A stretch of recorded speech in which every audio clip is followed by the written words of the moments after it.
오늘 발표할 논문은 링스 Smart NIC Driven Accelerator Centric Architecture for Network Servers라는 논문으로 아스플러스 2020년도에 발표되었고 이스라엘의 테크니온이라는 대학교에서 작성됐습니다.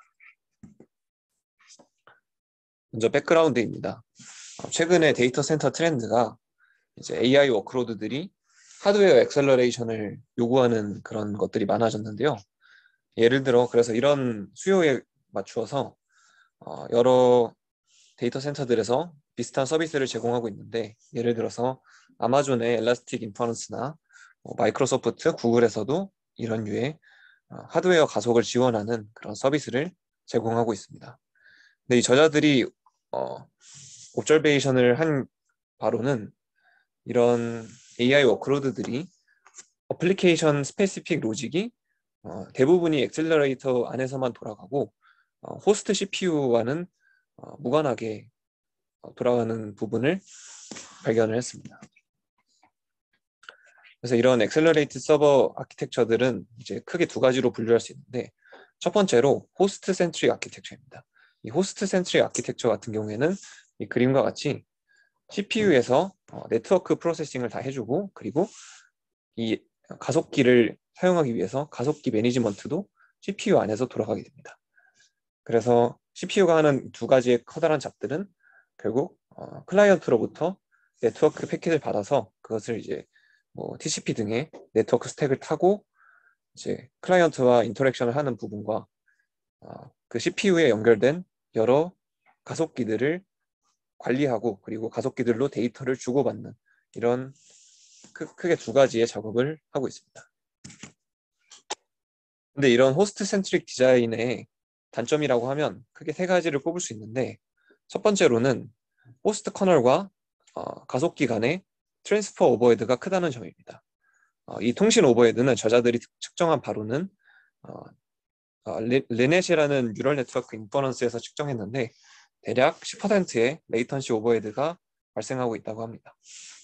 두 번째로는 액셀러레이터 매니지먼트나 네트워크 I/O 태스크는 슈퍼스칼라나 아웃 오브 오더 엑세큐션과 같은 그런 복잡한 하드웨어 로직의 지원이 필요가 없기 때문에 X86과 같은 어떤 고급 코어보다는 그냥 저성능 암코어를 사용하는 것이 더 바람직하다고 하고 있습니다. 세 번째로는 호스트 CPU에서 돌고 있는 다른 컴퓨터 인텐시브한 어플리케이션에 이런 액셀러레이트 매니지먼트라든지 네트워크 서비스하는 이런 태스크들이 간섭을 일으킬 수 있다는 이런 세 가지 문제점이 있습니다.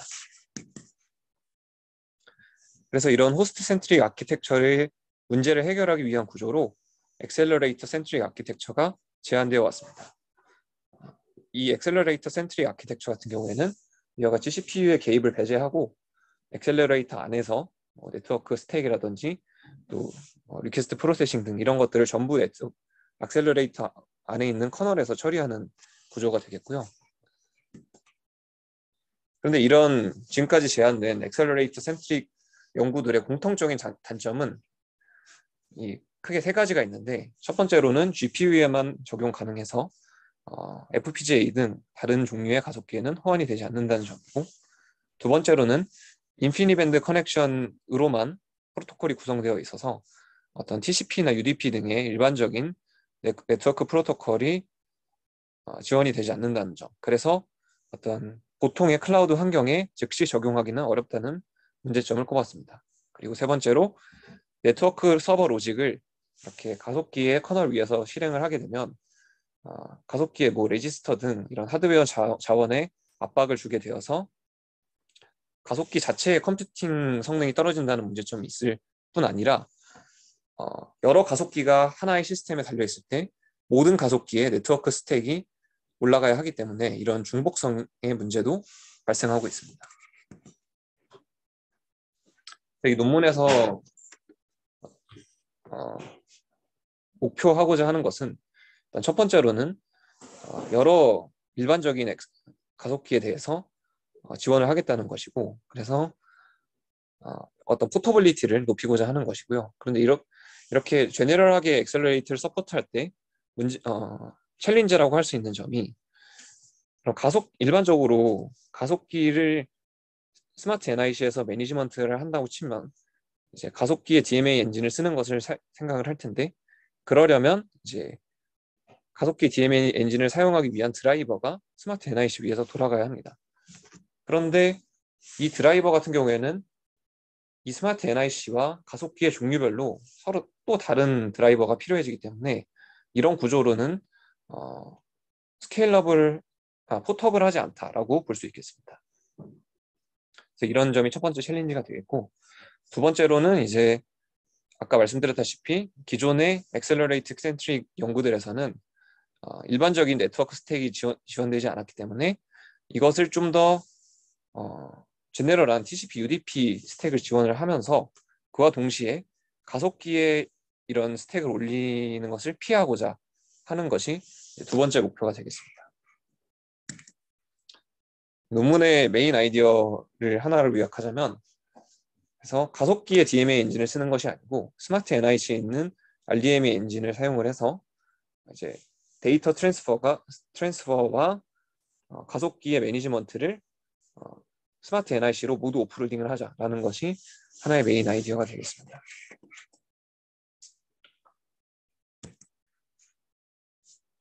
링스의 이제 오버뷰입니다. 링스는 기본적으로 엑셀러레이터 센트릭 아키텍처를 가지고 있고, 그리고 기존의 엑셀러레이트 센트릭 아키텍처에서 가지고 있던 단점인 네트워크 스택을 전부 스마트 NIC로 오프로딩한 그런 방식입니다. 그래서 스마트 NIC에서 네트워크 서버가 하나 돌아가고 있고요.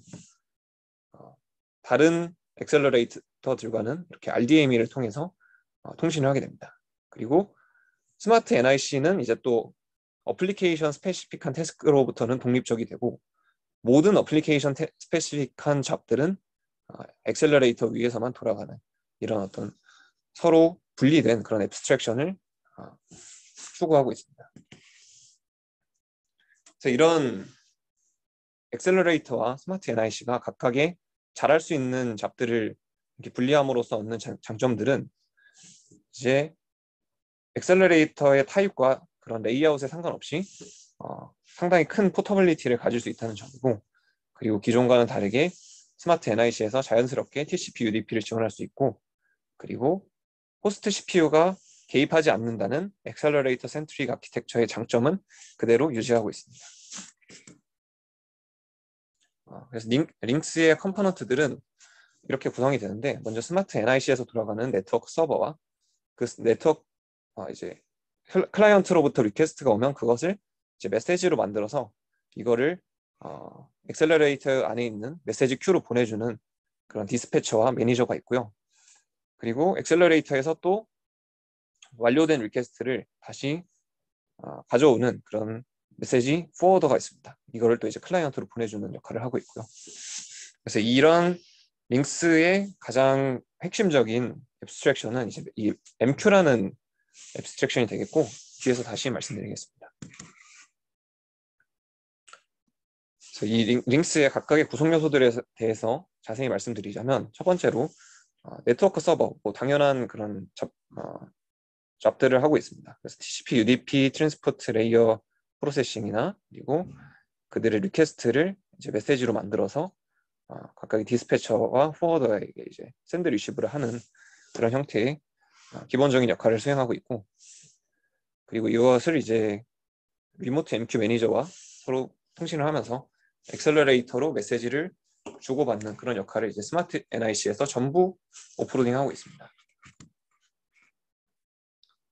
다음으로 이 메시지 큐들은 엑셀러레이터의 로컬 메모리에 존재하고 있습니다. 그래서 스마트 NIC에서는 RDMA를 통해서 이 메시지 큐로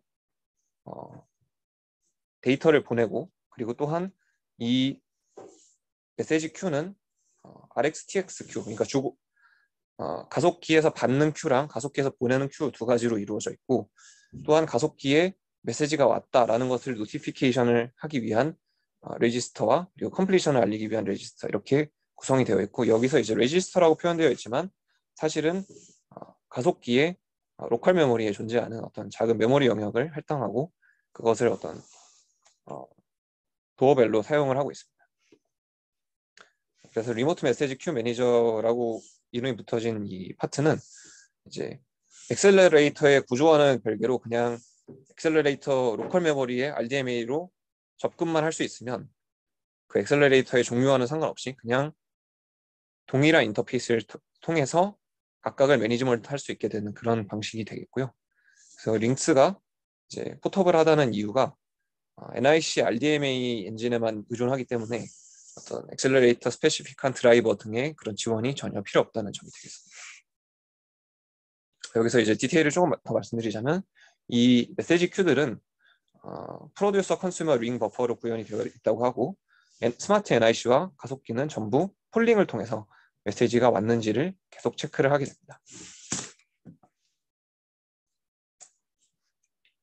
다음으로 이제 디스커션입니다.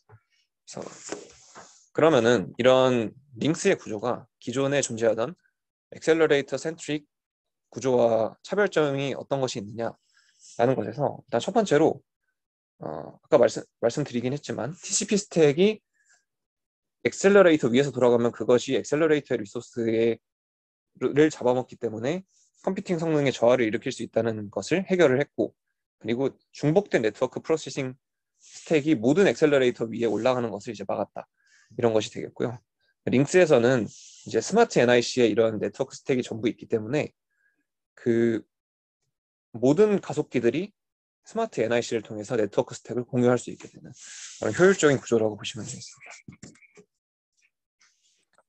다음으로 이제 RDMA 버블하고 저도 이 방식에 대해서 구체적으로 자세히 알진 못하지만 이제 기존의 RDMA를 가속기가 사용하는 어떤 방식이라고 저는 이해를 했는데요. 이제 이거를 이제 기존 링스 이전에 RDMA 버블을 사용해서 가속기에서 NIC로 데이터를 보내기 위해서는 워크큐를 준비를 하고 또 NIC에 있는 도어벨 레지스터에 접근을 하고 NIC가 그것을 컴플리션을 했는지를 또 가속기에서 폴링을 해가지고 체크를 하는 이런 여러 작업들을 GPU에서 담당을 했어야 하는데 이제 링스 아키텍처에서는 스마트 NIC의 이런 작업들이 전부 오프로드가 되고 가속기에서 할 일은 자기 로컬 메모리를 체크하면서 로컬 메모리에 뭔가 메시지가 왔다. 그럼 그 메시지를 처리하는 과정만 이제 진행하면 되어서 훨씬 그 크리티컬 패스가 더 간소화되었다라고 주장하고 있습니다.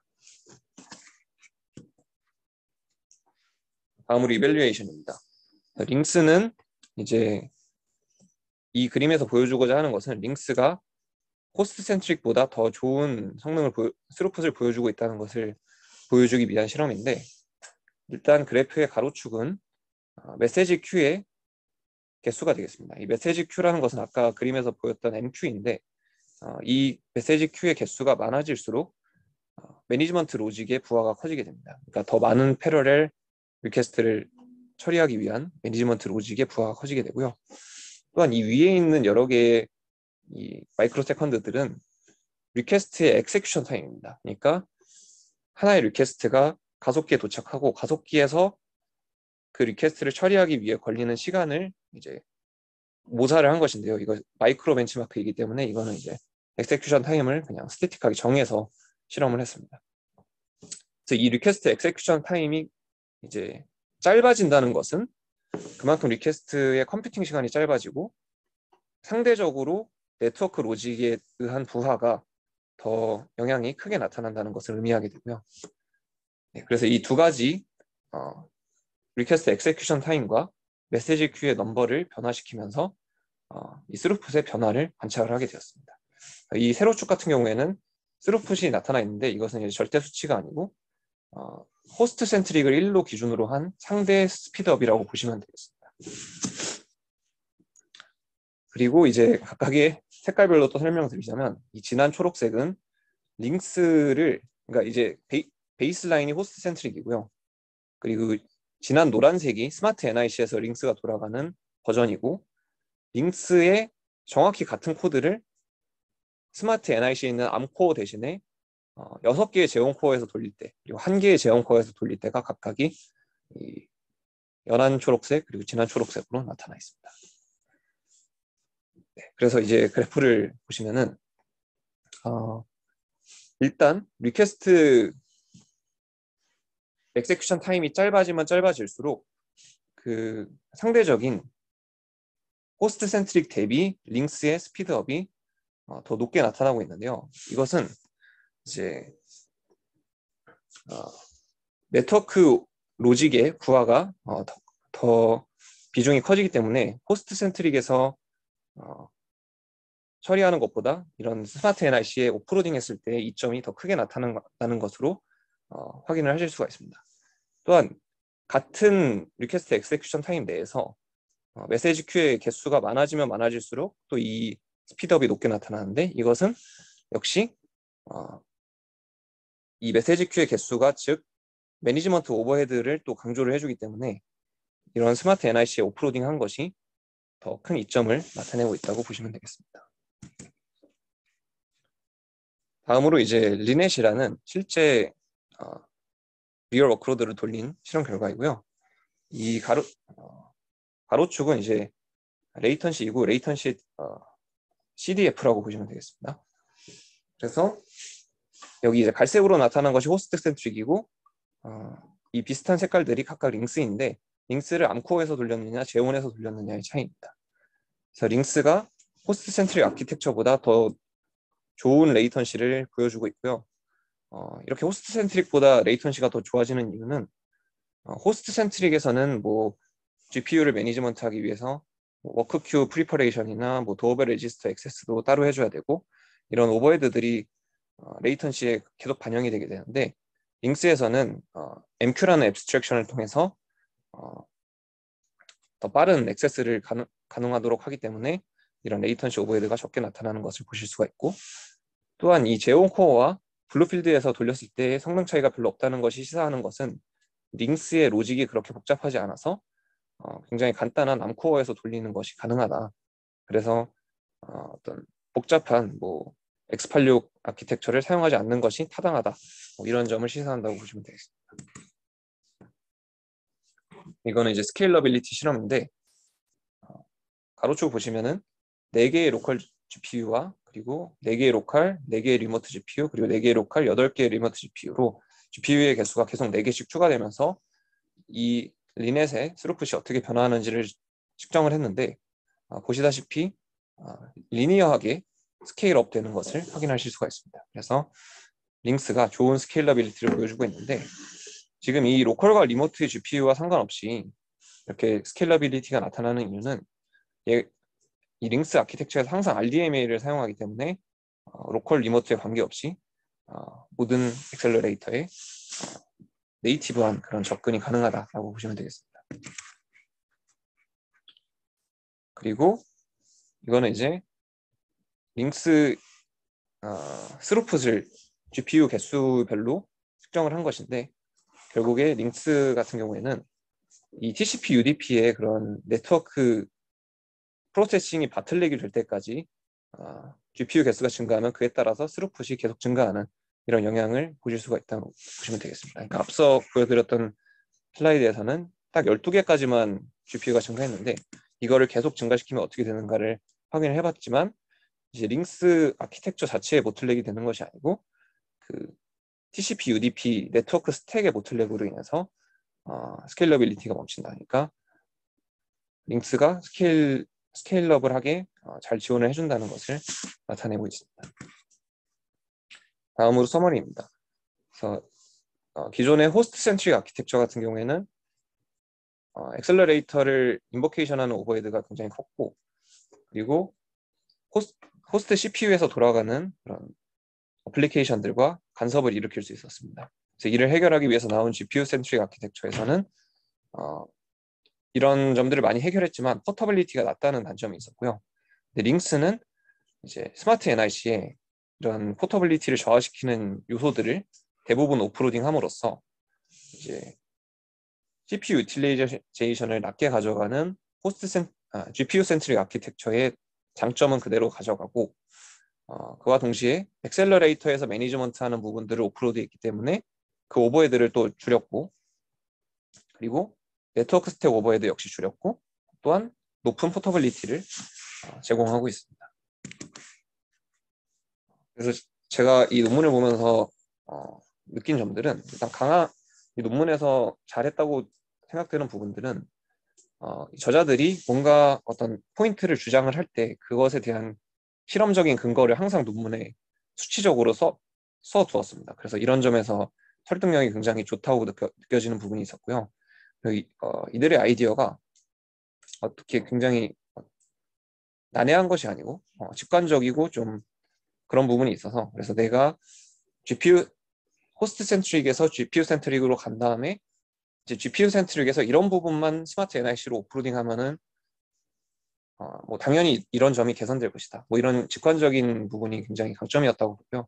반면에 좀 약점이라고 제가 생각한 부분은 이제 이 논문에서 기존에 있던 두 가지 아키텍처와 비교를 했는데, 첫 번째로 호스트 센트릭 아키텍처, 그리고 두 번째로 GPU 센트릭 아키텍처를 개선을 한 것인데, 정작 GPU 센트릭 아키텍처, 그러니까 기존의 GPU 센트릭 아키텍처와는 실험적인 비교가 아예 없었습니다. 그래서 어, 스마트 NIC로 뭐 네트워크 스택을 오프로딩 하지 않고 그냥 GPU 커널에서 네트워크 스택을 돌렸을 때의 성능과의 비교가 있어야만 할 것 같은데, 이제 그런 부분이 없었다는 게 좀 약점이라고 보이고요.